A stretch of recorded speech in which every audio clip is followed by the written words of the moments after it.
Hey now, my name is Nick from Board Game Brawl, and this is your Kickstarter update. Lots of interesting and quirky games to talk about today. Let's get right to it.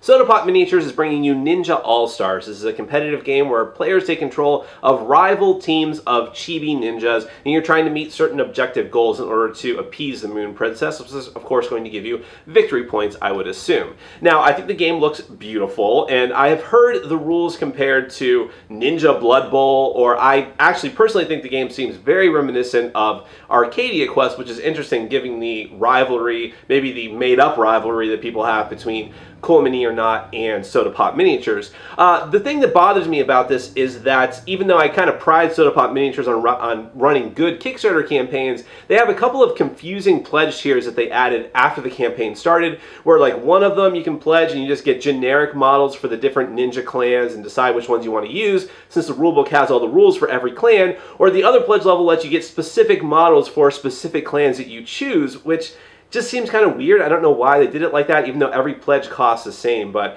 in any event, I'm still excited about it because I like Soda Pop, I like what they do, and the game looks great and has a great theme. Let's see what happens.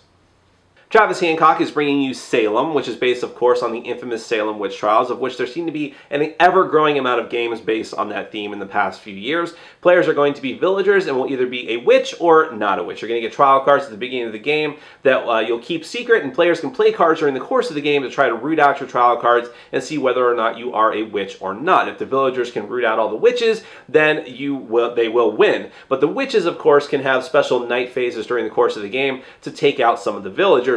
All of which makes this game sound like a mixture of good cop, bad cop, and werewolf, which, if that's your thing, it should be a great time for you. I'm a little bit wary of it. It seems interesting, but it also seems very derivative of those games. Although the graphic design and what the game looks like are fantastic. It comes in this old weathered looking book box, and also the artwork is fantastic as well. So I'm intrigued by it, just a little bit hesitant. Asmati Games is bringing you Adorable Panda Ring. That is Panda Ring. Players are going to be taking panda cards, playing them down to the table. When too many adorable pandas get put down, then the red panda shows up and all the players get to score. Of course, the game is more complicated than that. Not by much, though, but that's probably all you need to know to determine whether or not you're going to back this or not. Asmati Games is no stranger to quirky, weird, and fun themes. This looks to be no exception. I like their work. They've had some really quirky and interesting card games in the past, and I'm definitely interested in this one. My name is Nick from Board Game Brawl. You can check me out at youtube.com/BoardGameBrawl. This has been your Kickstarter update, and I'm reminding you to get out there and game every day and in every way. Take care.